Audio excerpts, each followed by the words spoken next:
Hey everyone, this podcast is part of Story Mode, the podcast network of Gamefully Unemployed. You can support us and gain access to other great exclusive podcasts at patreon.com/gamefullyunemployed. That's patreon.com/GAMEFULLY unemployed, which is spelled like it sounds. To be or not to be? Not to be. Hello, hi's, howza? Hi, howza? Welcome to a brand new podcast mini-series. Welcome to Draft Action Hero. Yes. I'm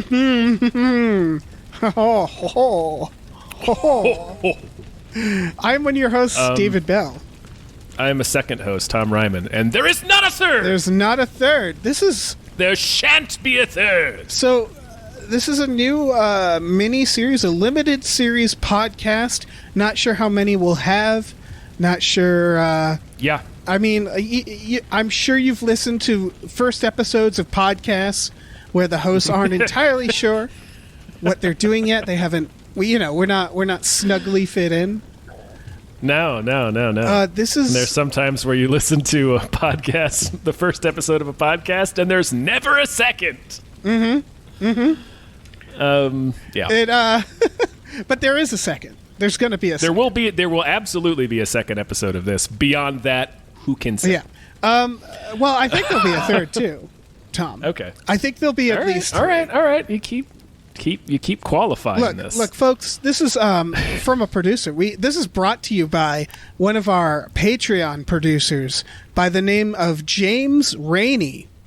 James, thank you so much. You might know James from providing the Highlander podcast that we did. Yes. Yeah, that podcast that we spent 3 years making. Yeah, Princes of the Universe. Yeah. That's what it was called. That lasted for 3 years, right? Yeah, I think that so. That seems about right. We watched we were doing six Highlander movies for 6 years. Well, each one took a year to get through. Yeah, I was going to say, they last about a year, those movies. So we should tell you a little bit about what this podcast is, right? Yeah, which would be good for me because I'm still kind of trying to piece it together. Yeah, it seems like it's a complex premise, but I don't think it is. I think it's going to be a lot of fun. It's maybe I'm making a mountain out of a molehill. Well, I don't know. That some backstory with this was we were refining this for a little bit. This premise. Maybe I'm making a Dwayne the Mountain Johnson out of a Dwayne the Rock molehill. Oh, he should have a cousin. Dwayne the molehill. Oh, wait, I think I fucked that up. Yeah, Dwayne the Mountain Johnson out of a Dwayne the Molehill Johnson. Yeah, it's all right. There you go. I fucked it all up. We're shaking things off. So okay. What we're going to be doing here today is we're going to be drafting like a football draft, a group of action heroes from a very specific theme, and we're going to be taking those heroes and then spinning a specific location, a type of henchman, and a specific scenario. We're going to pick each pick one of those heroes from our draft, and we're going to discuss which one of us, our heroes, is able to handle the situation like they're Pokemon. Essentially, yeah. Yeah. There's okay. Now that you've said that, I totally get it. Okay, sweet. There's no more confusion. It remains in my mind. Right. It doesn't have to be very competitive. We're going to use this to talk a lot about the tropes of those heroes as well as the specific henchmen. A good way of thinking of this, and this is the way James put it, is kind of think of it like Cabin in the Woods, and we're those two guys in the office, and we're inflicting these monsters on these unsuspecting henchmen. Yeah. Which one of us, this is very important question. Which one of us is Richard Jenkins and which one of us is Bradley Whitford? I have a coin here, because I think everybody wants to be Bradley Whitford, right? I don't know. I don't know if that's what I want. I don't know if I don't know. I don't know which one of us is which. Maybe we should ask them, the audience. Yeah. because we'll ask them to let us know. I also, whatever the answer is, I won't know what that means. No, I will be 100% fine with whatever answer it is, and I won't know what it means. Yep. We might also. I will gain no new understanding of myself. Yeah, and if we reach an impasse at the end of this in terms of who won, quote unquote won, whose hero is clearly more fit to dispose of these henchmen, then maybe we'll ask you all to vote on it. But I think that's only if it's like a real unclear situation, right? Yeah.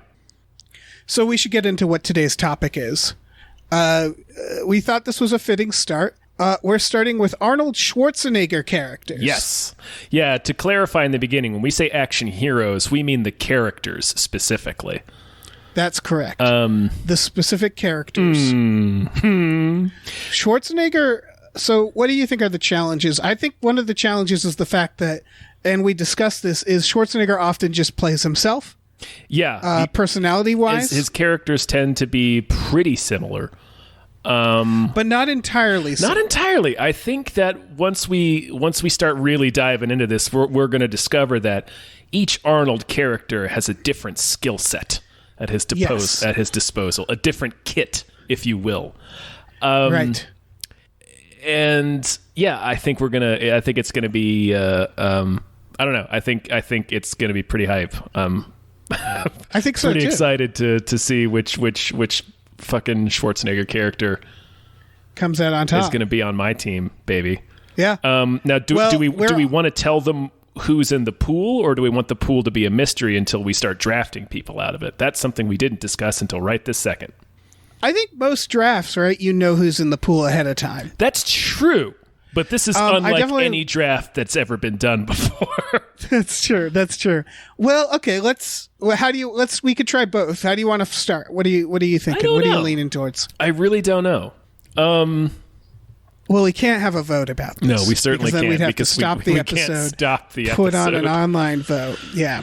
Well, I guess maybe we should explain the rules first before we get to the lineup, because for the simple, very compelling reason that it comes before the lineup on the itinerary that we have. Very true. There's a few guidelines to the heroes that we pick, at least the ones today. These guidelines might change depending on the subject matter. Yeah, that's true. Yeah, for sure. Yeah. Currently, we don't want heroes that are superpowered. No superheroes.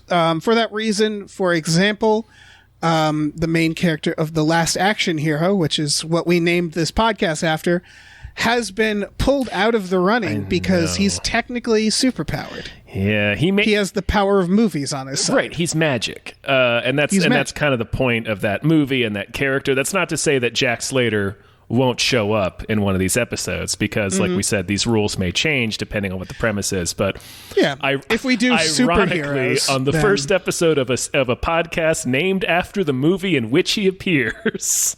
Jack Slater is not eligible for the draft. Right. I've also included the known time cops rule, which means the characters can't have access to any super tools or super weapons or super technology that the other characters wouldn't. For example, if we were doing Keanu Reeves movies, Neo would be the clear winner because he's Neo, because he's has access to the Matrix. He's not technically superpowered. Or again, time cops. Jean-Claude isn't superpowered, but he's a time cop. Right, he has a time machine. Yeah. So for the sake of this, we're issuing those two rules. Right. Again, that rule may change in the future. Absolutely.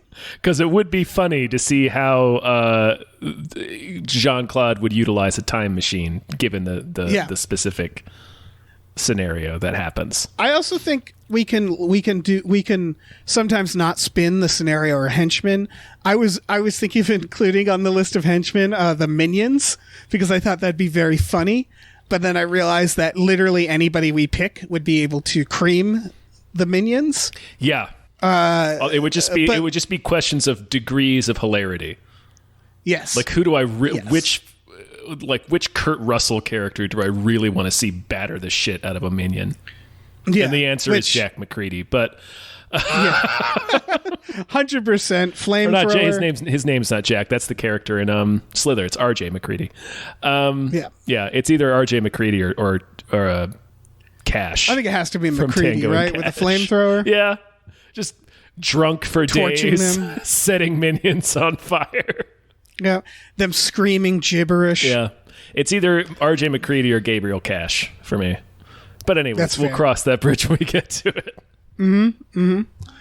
And boy, I hope we get to it.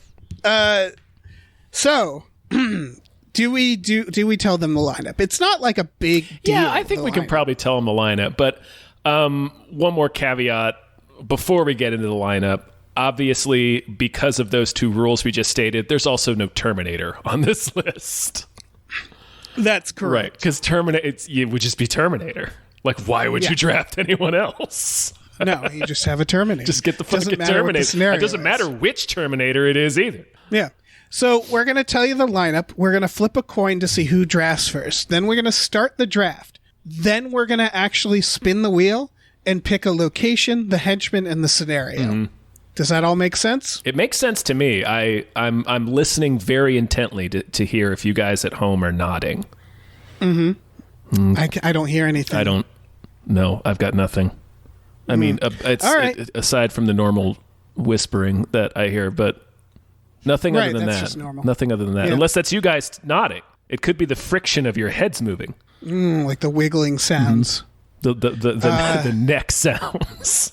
Those sweet neck Sweet sounds. neck music. Tom, do you want to tell us the lineup? Sure. Okay, we have a lineup of 6 action heroes today in our pool to choose from. The first one, and this is in no particular order, Dutch Schaefer from Predator. His last name's Schaefer? His last name is Schaefer. Like Paul Schaefer? Uh-huh. Wow. Okay. Harry Tasker from True Lies. Douglas Quaid from Total Recall. Or Hauser, whichever. Same guy. That's going to be a hard one. Quaid and Okay. we could do Quaid / Hauser because the different aspects of that character could be useful in different situations. That's true. Ben Richards from The Running Man, the Butcher of Bakersfield. Yep. John Matrix from Commando, and Detective John Kimball from Kindergarten Cop. Yeah. That's probably the movie I've seen the longest time ago.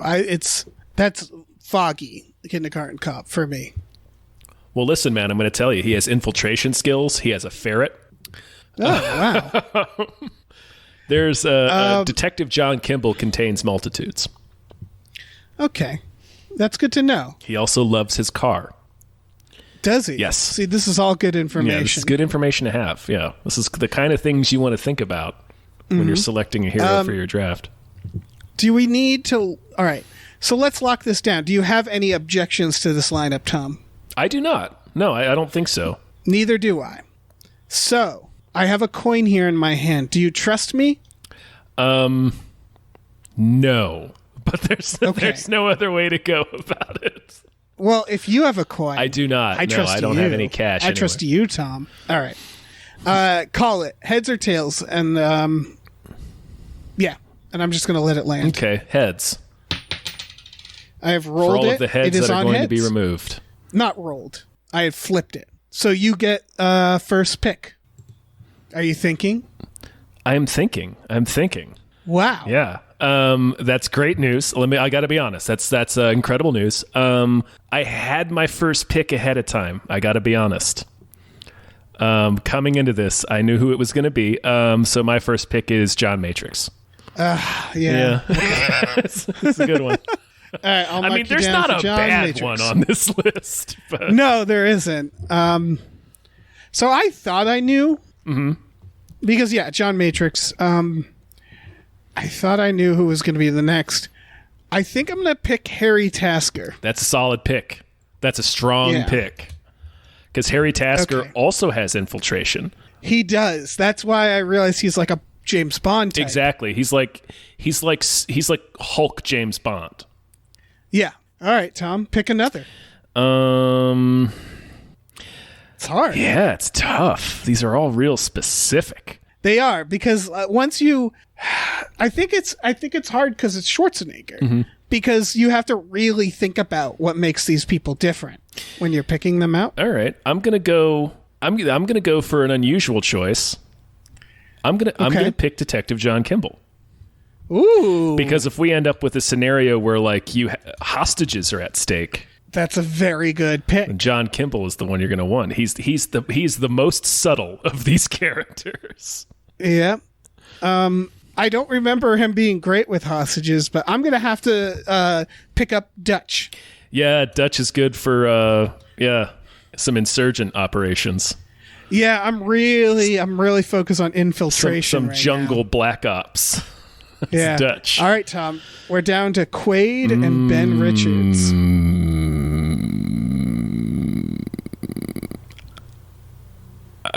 What's it gonna be? All right. Here's what you got with each guy.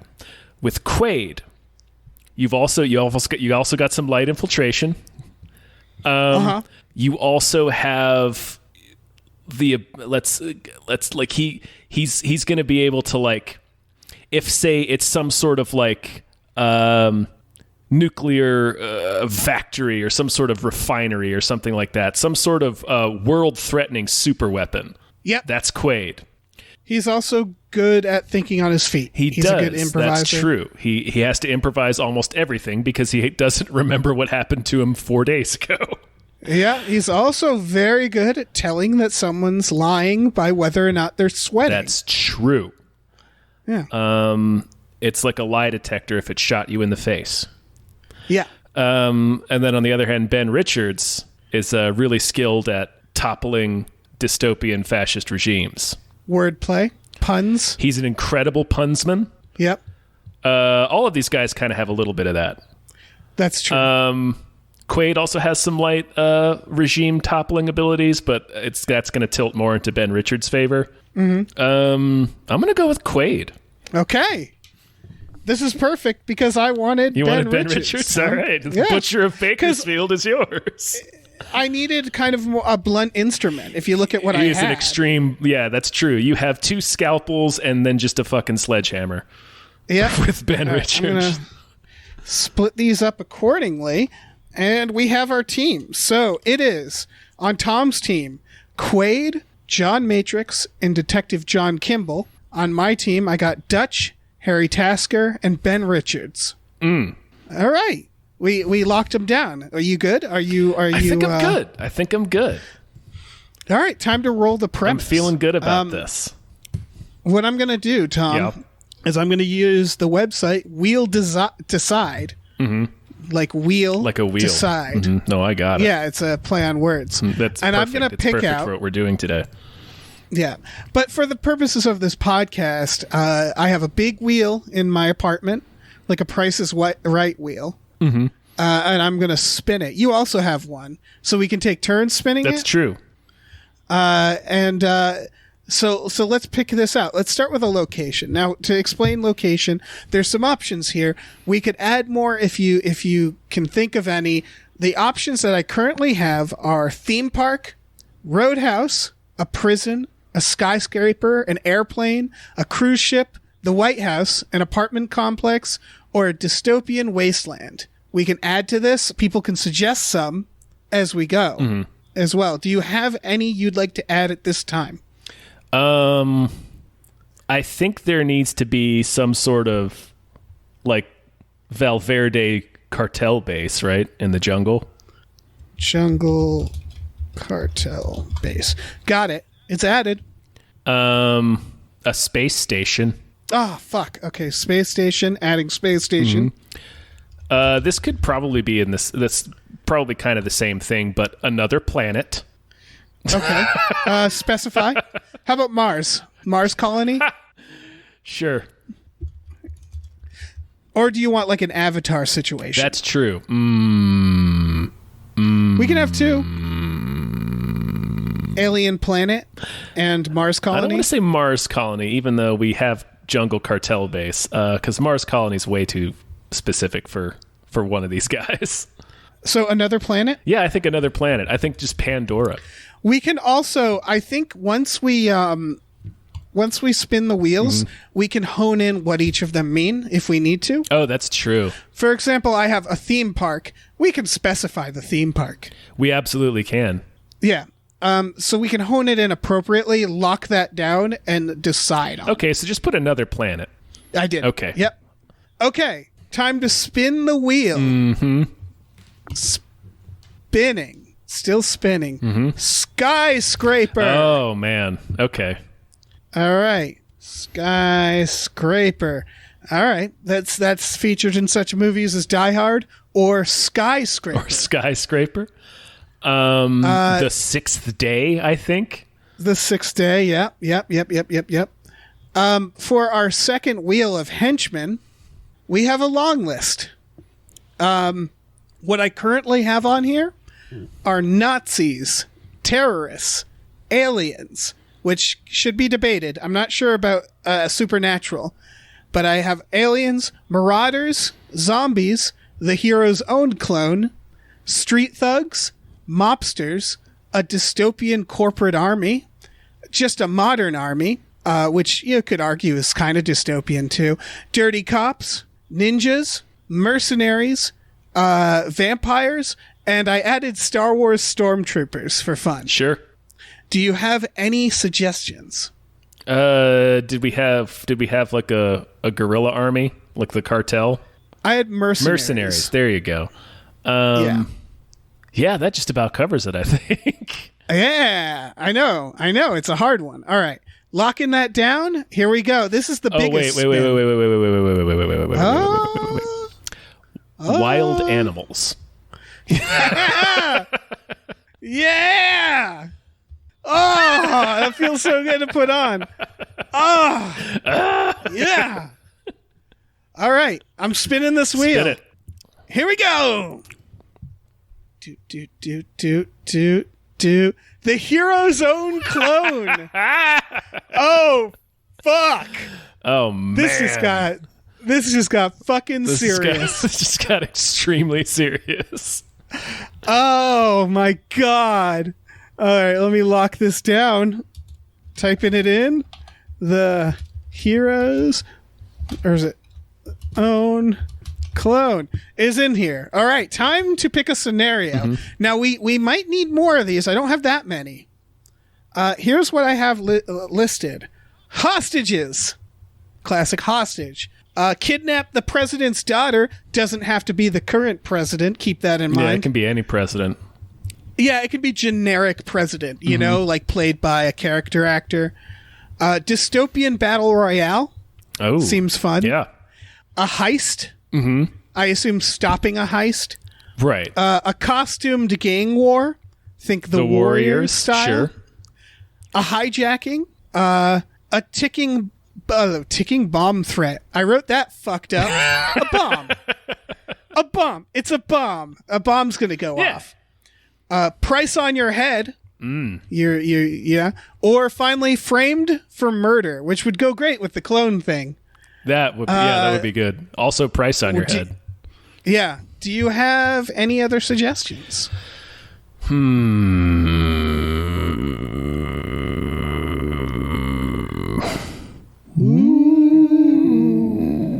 not cutting these silences out. They're not getting cut out. No? I don't think so. All right. Time to spin the wheel, the scenario wheel. Here we go.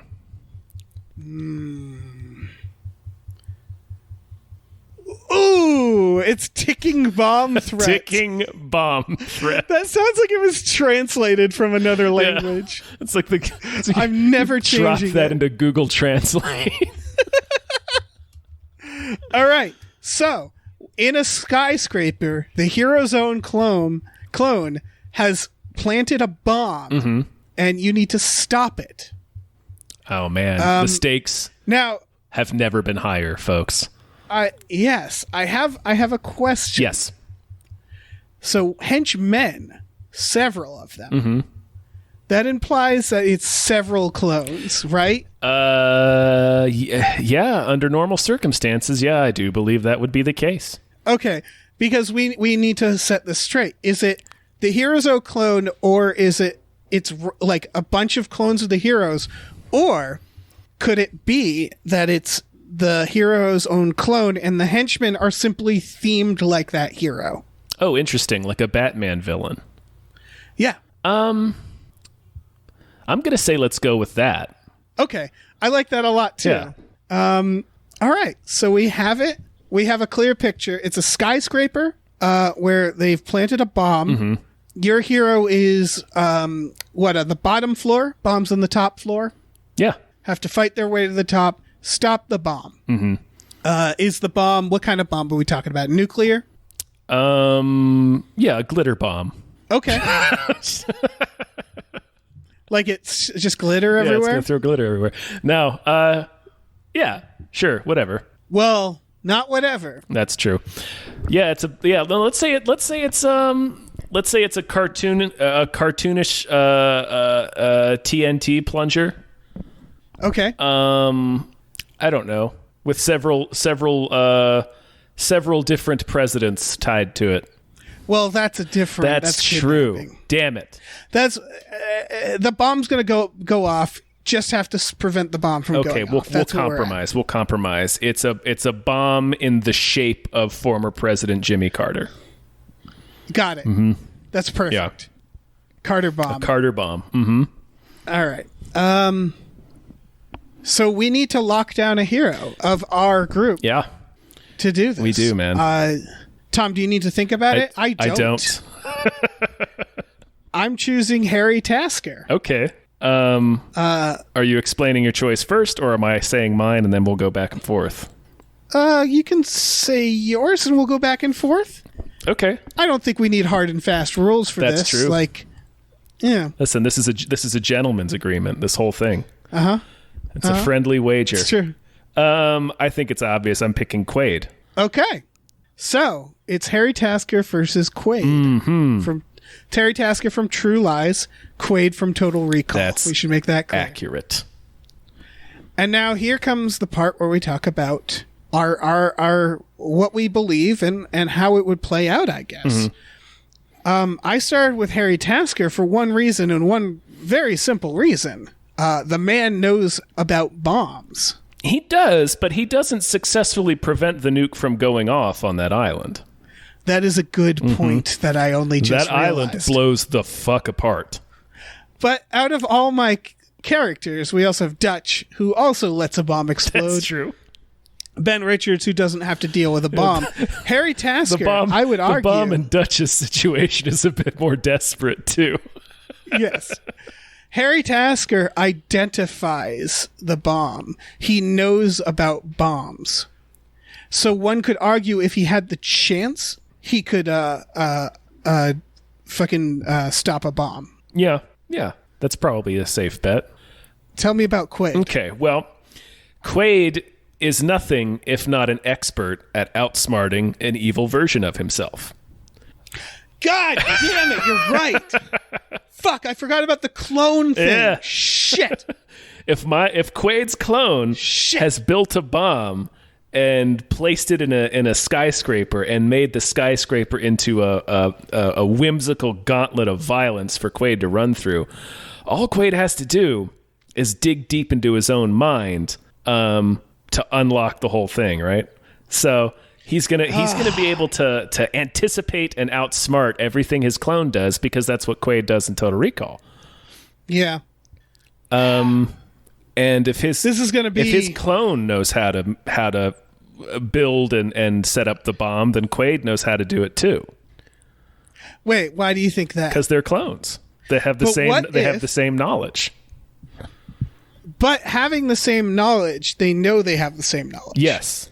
So, is it possible that Quaid would make his henchmen set up the bomb so that his clone wouldn't know?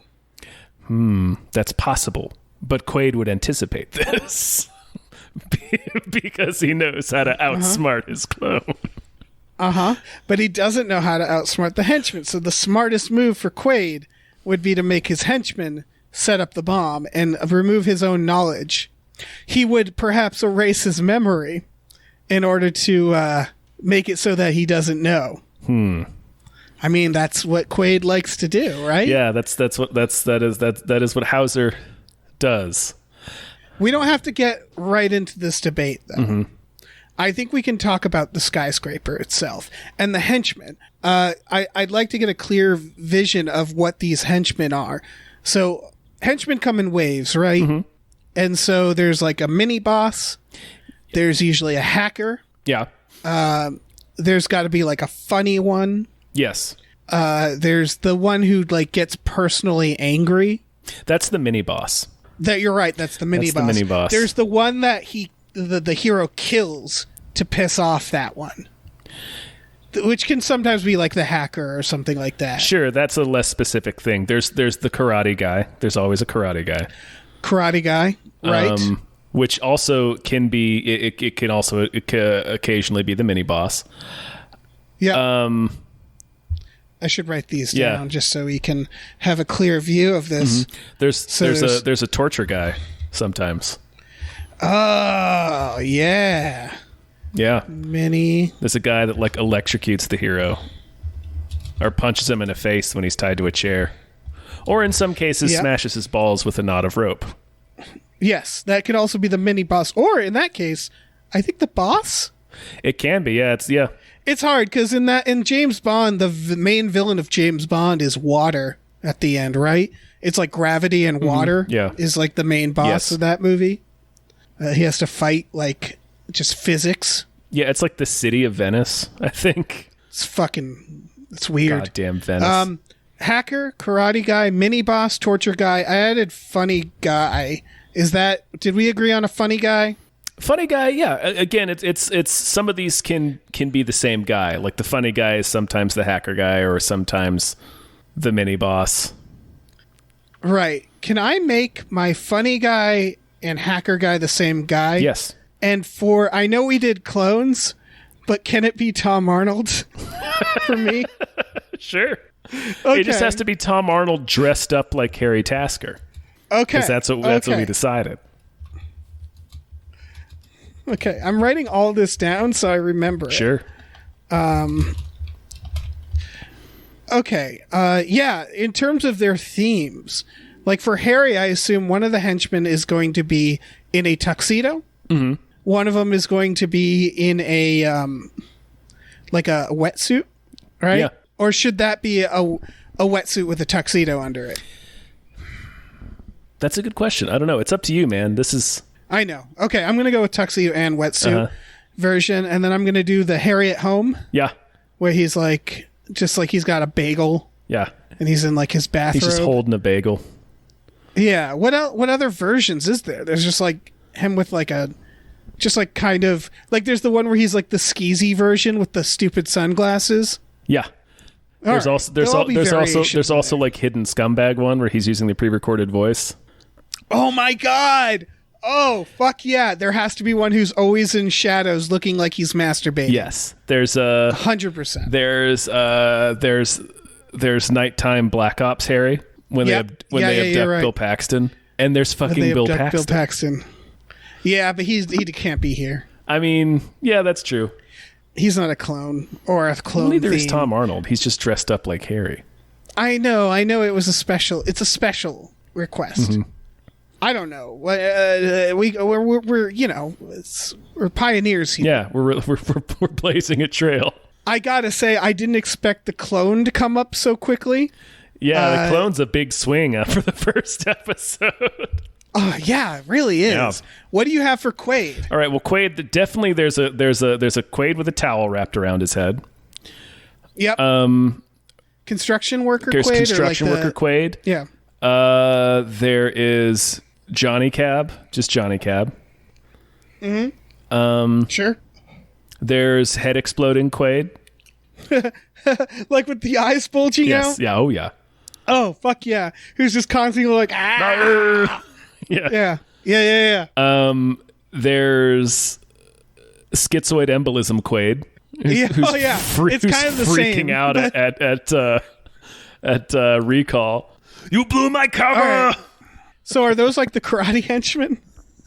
I think he would be the karate henchman. Because like karate henchmen can kind of also be the same as like bruiser henchmen. Right. I don't know what head exploding Quaid would be.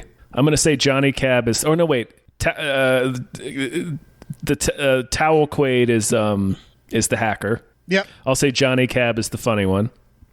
Okay. I think head exploding Quaid would be a good torture henchman because you wouldn't want to be near him. You just have to look at him, and it's awful. Yeah. Yeah. Yeah. I think that's I think it's about it. I mean, mini boss is like mini boss is construction worker Quaid. I'm going to say. Oh, that's a good idea. Because construction worker Quaid is also kind of like screw you Quaid. Yeah, that checks out. He's got a big drill, and then also construction worker Quaid is carrying around bricks and a sledgehammer and shit. Oh, he's got a jackhammer. Oh yeah. Yeah, so I'm going to say yeah, there we go. And then obviously the clone is Hauser. So we're all set. I'm all set here. Okay, cool. I wasn't thinking of assigning them specifically. You don't have to. I just did for fun. Yeah, that's fair. I mean, again, this is a weird episode because when we would originally talk about this part of it, the henchmen, they wouldn't be themed of the guy that they're fighting. Imagine how fucking weird that would be. It's going to be amazing. All right, he's in this skyscraper and okay, I assume we have the first sweep and they're guys with machine guns firing blindly from the hip, right? Sure. Well, okay, not sure. Do you agree? I concur. Okay, so let's take our guys. Let's take Quaid and Harry Tasker. Yeah. And let's put them in that room. Fucking Quaid uses the hologram, baby. They shoot themselves. They shoot each other. Boom. So Harry would sneak around. He would infiltrate Harry, right? He'd show up. He'd pretend to know them and confuse them. And I think my guy would sneak through. Most likely, yeah. He would sneak in and then just appear on the second floor in a white tuxedo. But they both kind of made it. I mean, they're gonna make it no matter what. Yes. That is correct. What do the henchmen do? Oh, you know what? I think no matter what, both of our guys have to murder the henchmen so that they can pick up a radio and be like, Jones isn't here. Yeah.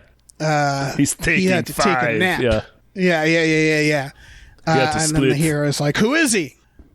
Maybe a little back and forth. But the henchman or the bad guy, the main bad guy, the clone is like, don't worry, it's all part of the plan. We'll lose some pawns along the way. Just it's a small price to pay for my Jimmy Carter bomb.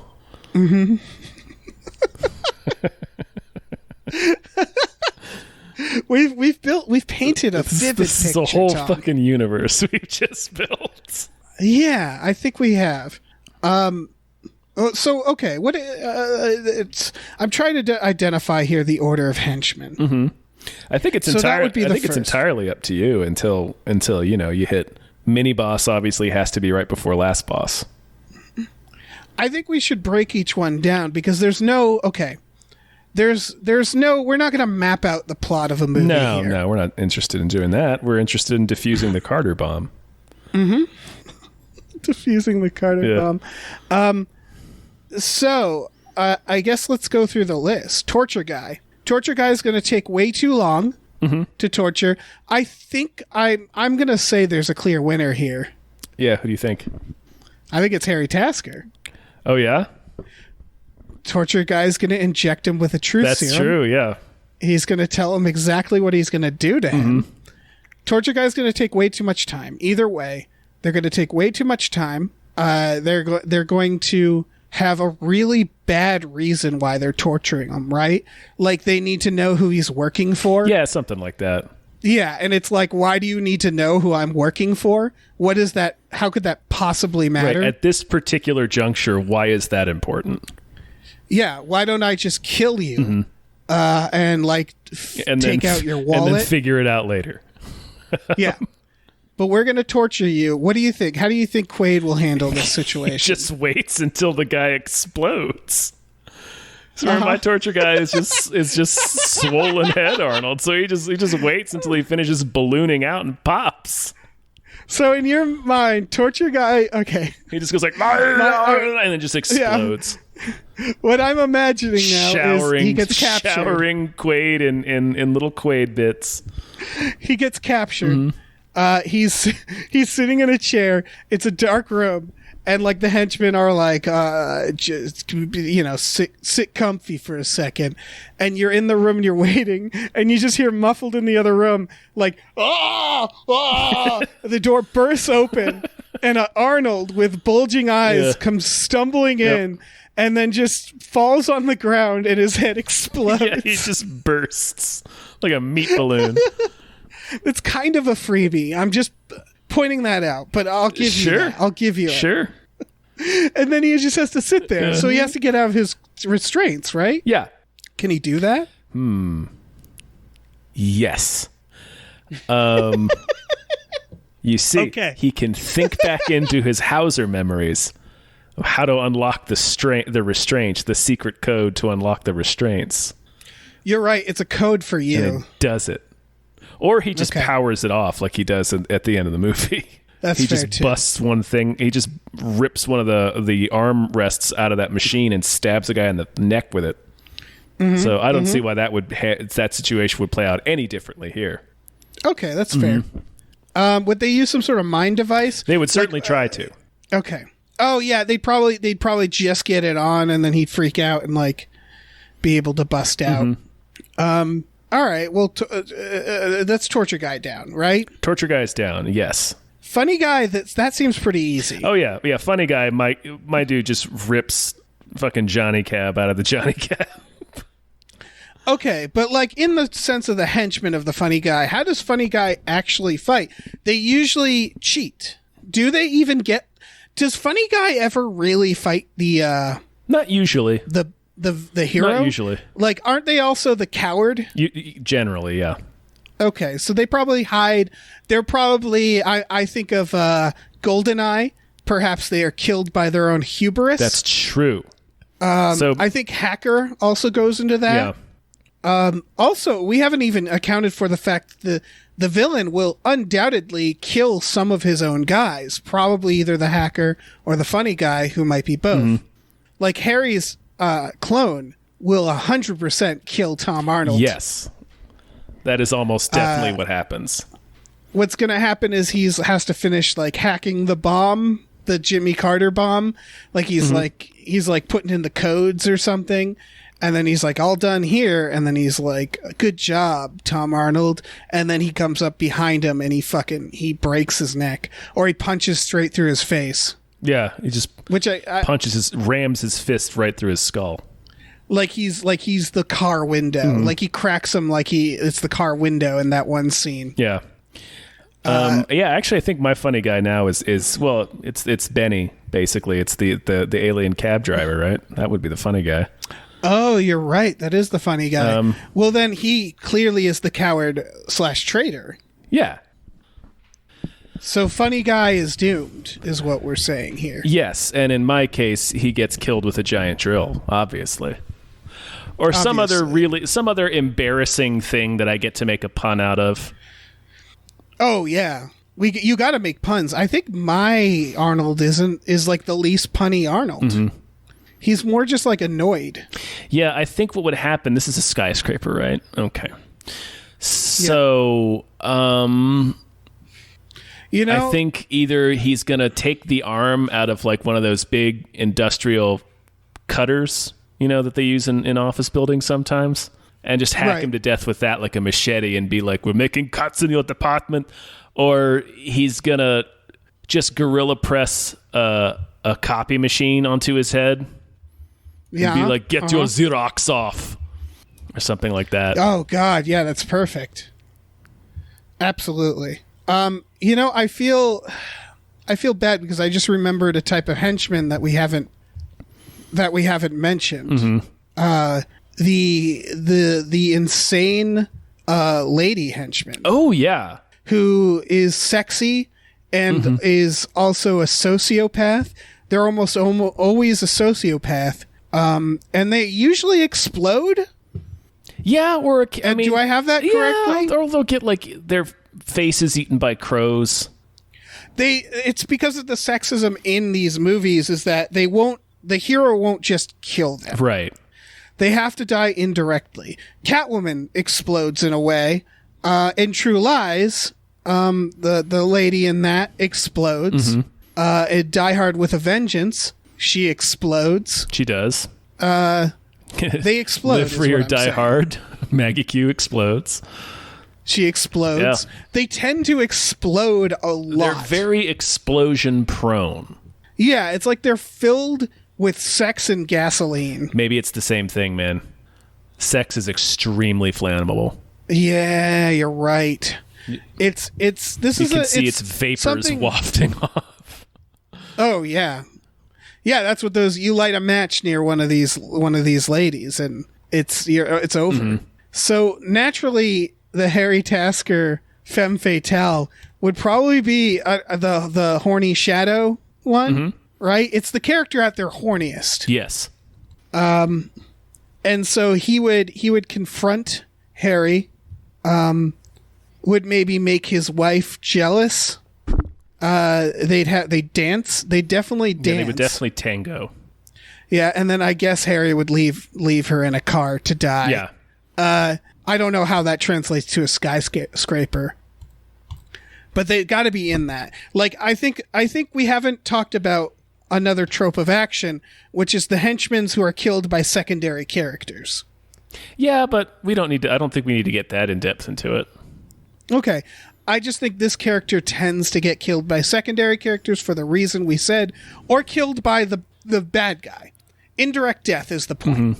Our hero does not kill this person. Right.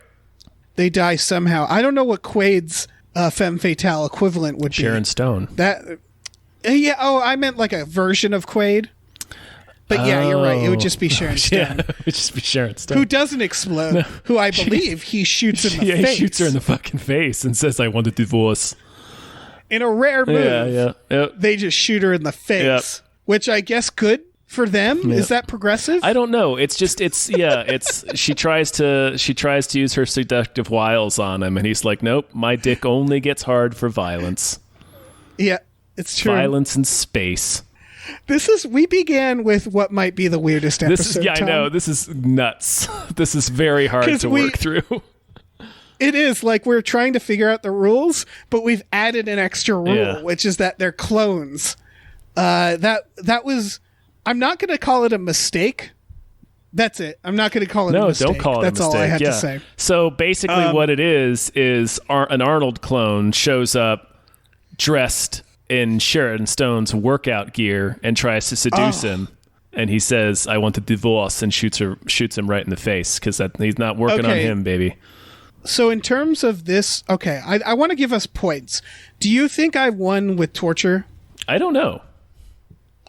Because I think you won with the Sharon Stone because he handles the femme fatale in his movie pretty quickly. Yeah. In True Lies, she really gets under Harry's skin. That's true. I would argue that Quaid, whenever Quaid is subjected to torture, be it the atmosphere of Mars or ripping something out of his skull or getting mind whatevered, he doesn't handle it very well. He hulks out, He turns into a fucking rage monster. Right, whereas Harry handles that very elegantly. Yeah, it's much more refined. He breaks Kevorkian's neck. Yeah, and then throws a scalpel into another guy's head. Yeah, it's done. It's done very quickly. All right, fine. I'll give you that one. Yes. I think Funny Guy is a wash because they get killed by their own. Right, they just get either killed by their own goofiness or they get shot by the bad guy or something. Right. Or they get killed with a giant space drill. Yes. Yeah. It's one of these things. Man, who was wielding that space drill? Was it Quaid? It was, yeah. Well, then I think you kind of get Funny Guy. Here's the thing I'm realizing about Quaid is that Quaid doesn't go for the tropes as much. Quaid is very hands-on with his murdering. Yeah, this podcast is ultimately about how henchmen die and the tropes that come with it. And different movies have different tropes, but they all kind of follow the same thing. That said, I think we're discovering that, I mean, it makes sense because of who made it, but that Total Recall doesn't follow those tropes. No, yeah. And that's cool. Good for them. Yeah. So I kind of want to give you the funny guy. Sure, you can give me the funny guy. Because I don't think Harry. I think the funny guy would be either killed indirectly. Because here's the thing: is that Harry isn't a bad guy. No. Quaid, kind of a bad guy because he is a bad guy. He's a bad guy who's had his memory erased, and he's just now deciding, well, I'm going to bring down this fascist regime. I'm going to bring down this authoritarian rule on Mars. He doesn't care about life. He will execute a person who's unarmed. Correct. If they sweat. Mm-hmm. You're getting shot in the brain, pal. Yeah, let's talk about the hacker, because I think at this point we're up in the building. We've faced the torture guy. We got captured briefly. Maybe the funny guy was running the torture, and so we got him. Yeah. And now we have to deal with like a door or like something where we have the hacker, and we're trying to make them unlock a door, and they're going to do something sneaky, right? Yeah. They're going to run. They're going to cower. What is the scenario in which you have to kill a hacker? How does that happen in these movies? They usually have the key to like the weapon, or like some sort of information you need, or the access to the final goal, whether it be the weapon or the boss itself. Okay, so how do we kill the hacker though? We what's the best way is that he would probably either again get killed by the villain. But if we're faced with an idea, like the hacker has to die. They all have to die, right? Every single one of these people in the skyscraper, it's a massacre. They're all going to die. They're prepared for it, though. They knew this when they walked into there with that Carter bomb. Yes, that's true. But that's the point of why we're here today. It's Cabin in the Woods. They all have to die. Yeah. The movie can't end unless they all die. Okay. Yeah, that's true. So, hacker guy, does he cower and then have some ironic death after the fact? It's a little risky. We need to make sure that gets set up somewhere, like a separate bomb that's smaller. Yeah. Well, I know in my case, in Quaid's case, there's kind of two possibilities for the hacker. Okay. One is it's the little nerdy henchman that's following Michael Ironside around, and he gets stabbed by one of the sex workers in the bar. Oh, yeah. So unceremoniously dispatched by a secondary character, or you could interpret the scene with the doctor showing up and they're trying to trick him into thinking he's in a simulation. In which case, Quaid just shoots the doctor right in the face. Yeah, I think Quaid's going to win here in the sense of killing. In terms of, I think, okay, Tom, I'm gonna point this out, and I think going forward we have to make this note. I picked the wrong character. I think you did, yeah, but we didn't know. Well, because the goal isn't necessarily yes, of course you have to stop. You have to save the day, but every character is going to save the day. What it's about is who's going to murder them the quickest and most efficient, or the most extravagant. That's what I'm realizing now. Okay, well, we didn't really pin that down when we started, but yes, that makes sense. No, I think that's what people are witnessing now. Yeah. Because the goal is they all have to be dead. So you're right. Quaid is going to fucking shoot them right in the face. He is a villain. He is a horror movie villain. He's going to rip their arms off with an elevator. Yep. He's Jason Voorhees if Jason Voorhees was like, you know what? A gun's fine, too. Yeah, I'm going to use a gun a couple of times. Yeah. That's fine. Yeah, it's simple. I mean, I'll also use crazy tools and the punishing atmosphere of space, but, you know, a gun here or there. Yeah.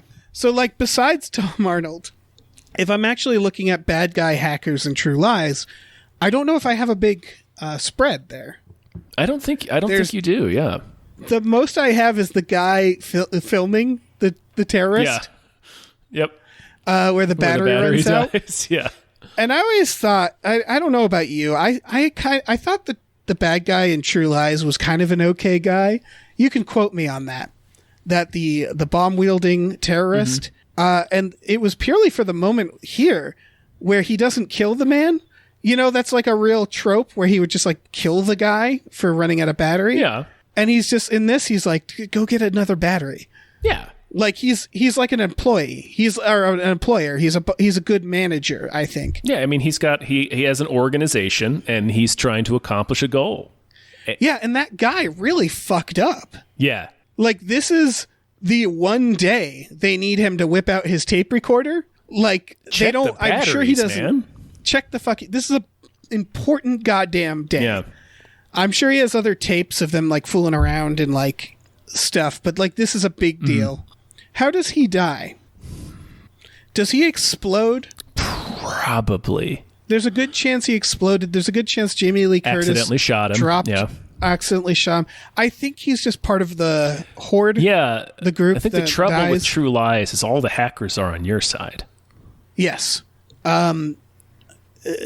So imagining how Harry would kill a hacker is that he probably wouldn't. It would be an indirect death for him specifically. Yeah, that's true. It would be one of the explosions he causes. Yeah. The guy would be incinerated when he grabs a hose of gasoline and just sets that on fire. Yep. Or he'd be shot by Jamie Lee Curtis when she drops an Uzi down the stairs. Okay. Well, either way, you win hacker, I think. Yeah. I want to get to Karate Guy because I think this trope has a lot of options. And I think Karate Guy is going to change constantly. Now, we're both Schwarzenegger characters, which means I think he's going to Indiana Jones this Karate Guy.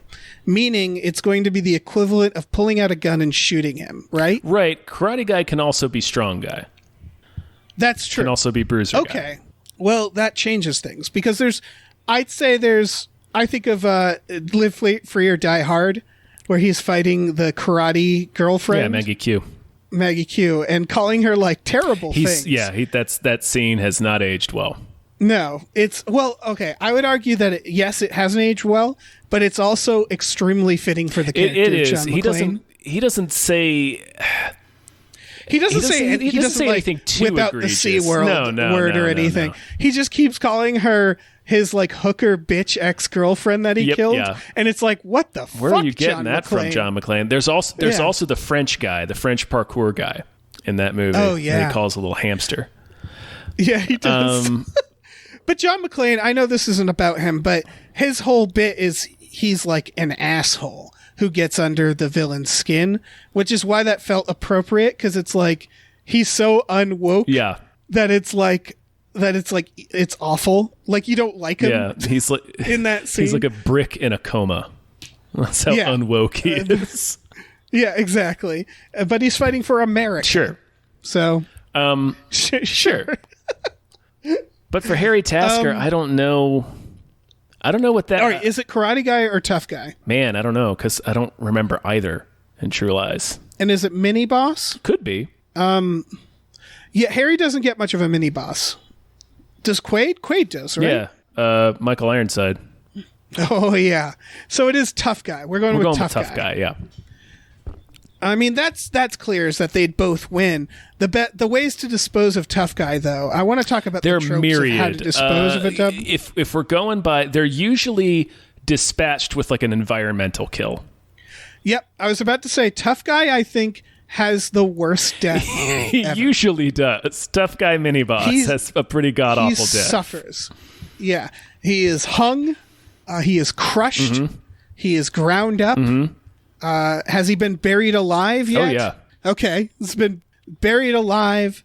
It's something horrible is going to happen to this person. Eaten by ants. Eaten by ants. That is a thing that dragged happens. into an anthill. Yep. And just the ants crawling down his throat. Yeah. So this is going to be the worst death of the movie. Okay, that's a good way to piece it together. Yeah. How does your guy cause the worst death? You don't remember? I want you to say it. He rips Michael Ironside's arms off with an elevator and drops him like, yes. I don't know, 50 I would argue that's stories. not the worst death. I would argue that's not the worst death. I mean, it's pretty god-awful. It is, but exposure to the Mars atmosphere. Well, that's what happens to the boss, but yeah. Yeah. But what I'm saying is, I don't need you to identify what happened in. I mean, you can, and that's a good argument to make of why you win. Because, for example, like you pointed out, I don't have one of these, so I have to assume what that would be. Yeah. Can I argue that the mini boss is Bill Paxton? You can. Because Harry is fighting on two fronts. That's true. He's fighting He's fighting two battles. Yes, he is fighting his terrorists, and he's fighting his double life situation with his wife. It's about a man, like, his wife is kind of the mini boss. She's what he has to overcome. But I would say Bill Paxton represents that. And so does Tia Carrere, but we've already covered her. True. Yeah, so I would say that Harry would take the mini boss out to a dam, point a gun to his head until he pisses himself. I guess. Then send him scampering off into the night in a tank top and boxer shorts. Tank top and piss-soaked boxer shorts. If I turn around, you're going to shoot me. Shoot me. Yeah. I think we learned an important lesson here today, that the mini-boss of an action movie might be a psychological one. It is entirely possible, yeah. Definitely in Harry Tasker's case. Yeah, that's big. It's the mini-boss he had to overcome. And in a way, it happens when, it's Bill Paxton. It's also the helicopter save when he pulls Jamie Lee Curtis out of the roof of the limousine. That is, I think we're going to encounter this in, like, if we do James Bond. Yeah, the mini boss guys can that often aren't be superheroes, like all of Schwarzenegger's characters. Yeah, a mini boss can often be a task. Something that you have to do right before the boss is like, good show, and takes out a gun while you're, like, panting. In this case, in terms of murder, I think even if Harry was faced with if we counted the femme fatale, we could count that guy who's, I think, a violinist who plays the driver. Oh yeah, that guy. If you look him up, he has credits for, like, a composer. It's very weird. Like, that guy could have had an entire career where he just played goons, where he played he's very goons. goonish. He exudes goon energy. Yeah. But he turns out he's, like, a really good classical music artist, so it's like, well, do that then. Yeah. You could do both, and he sort of did. Yeah, well, it's like Dynamo and the Running Man. He's an opera singer. Right, exactly. How often do you get to be an opera singer / henchman in a movie? That's great. It's pretty awesome. Yeah. I think he passed not long after. I think that's accurate, yeah. That candle burned bright. It did, man. Like that's good for him. Yeah, you win. You win that one. I feel like we've figured it out already at this point. Oh yeah. But let's talk about the boss, because the boss is interesting in this case, because the boss in this case is a clone of us. Yes, they're clones. So Harry Tasker versus Harry Tasker and Quaid versus Quaid, which isn't hard to imagine in Total Recall. Yeah. But in this case, it's not Quaid from the future or from the past. It's Quaid physically in front of him. Yes. The Jimmy Carter bomb is there. Mm-hmm. Who do you think handles this? How does the bad guy get killed? Now, I would argue the bad guy usually gets killed from a weapon of their own making, right? Sometimes, or the situation which they've created. Yep. Also, it's the most elaborate death. Generally. They have to fall off of a satellite, like in Golden, and then have the satellite fall on top of them. Yes, correct. Or it has to be, it's not the worst death. It's just the one that's, and it's the one that, like, if described on the news, would make you laugh. Right. Or if you... and then feel bad for laughing. Like the terrorist leader was killed after he fell on the missile of a jet that a man was flying, and that missile was fired into another airplane. It was a helicopter. But yeah, another aircraft. Yeah. and everyone exploded. True Lies. It is impossible to tell whether the top of the man's head or the tip of the missile hit the helicopter first, but either way, death was instantaneous. They really Wile E. Coyote. They sure did. Because he doesn't just get attached to a missile and fired, which is, compared to all the other deaths in the movie, is absolutely nowhere near it's that Looney weird. Tunes. Yeah, you're right. He also wails his balls on the plane. Yeah, he does. Like, he goes out like a cartoon character. Yeah, he really gets fucking owned in the last few seconds there. It's incredible. Oh, man. I kind of want to fight for it here as the best murder of the boss. Because the clear rule of the boss is killed elaborately. That isn't to say your guy gets killed on Mars. Right, I turn on an alien reactor that creates atmosphere, catapulting the villain just, I don't know, a mile out into the Martian landscape, tumbling down a hill until he spends the next, I don't know, 60 seconds simultaneously choking to death and exploding. I think we need a point system. Well, how many have I won so far versus how many have you won so far? I know. I believe that my guy, Harry Tasker, can kill the bad guy in a better, funnier, more elaborate way. Because his is like, it's like sleight of hand magic. Like, it takes a lot of steps. It's like, it's skill. It's like a trick shot. Right. He kills him with a trick shot using an airplane. Yeah. And I think that's very impressive. I think what I think would end up happening with Quaid is that he would pick up the Jimmy Carter bomb, swing it like a baseball bat into his evil clone, and send both things flying through the window of the skyscraper to explode in the sky beyond. Right. I kind of don't have to imagine this because this is a skyscraper. Isn't there a bomb in this True Lies, this moment? Yeah. Yeah, it's this exact scenario in True Lies. So Harry would, I guess, hijack a airplane. Yeah, he would steal a Harrier jet. He would steal a Harrier jet and battle the bad guy on the Harrier jet, wail on his balls, throw him on the missile, and fire him into a helicopter. Like, it's what it is. You know, I feel like I win that.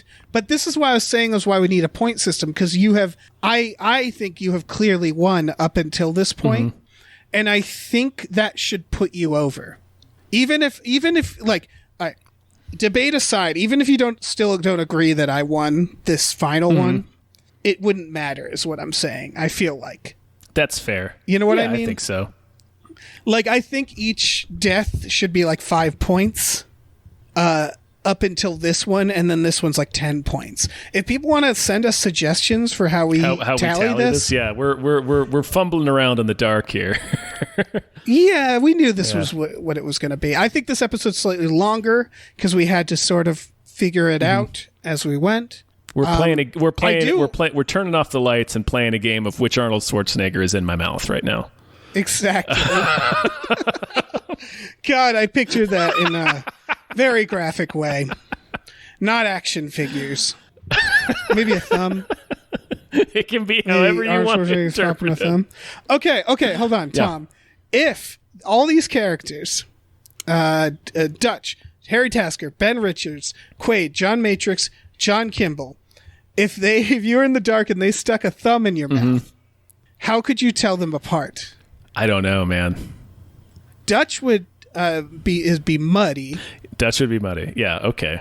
I guess that's the only one. Yeah. I mean, Quaid would really stab it in there. That's true. I think I'm going by taste. I don't know why I should do that. I don't know why we're doing this. Well, why are we doing any of this, Tom? Because we were paid to. Right. I feel rewarded without that, though. That's this point. True. Yeah. Like, I know we're feeling around in the dark, but I feel like we'll be up and running by the second episode. Yeah, we've got most of this ironed out. Yeah, I agree. I will give you this last one because yeah, it's way more hilarious and elaborate and True Lies. I think in the future we should be less dependent on the specific movie that the character comes from, and more like extrapolating things about the character from that. And we kind of did that here. Yeah, and here's the most interesting thing to me, and the thing that this was birthed out of from James Raney, who, thank you again, James. The henchmen do have a very specific tropes and ways they die, and those are kind of dependent on the hero. And what we're learning here that I think is interesting is that depending on the action movie genre, like there's always the same henchmen. And there's always some general rules we're identifying, such as they get killed. Usually the mini-boss is environmental kill, and it's always horrifying. But it is fun to speculate based on these characters what that could be, especially if it isn't in the movie, right? Yeah. And we're essentially we're lining up two characters, and we're going through the tropes of murdering henchmen, and we're comparing which one does better at those tropes, right? Yeah. That's pretty much it. Yeah, I think that's accurate. Yeah.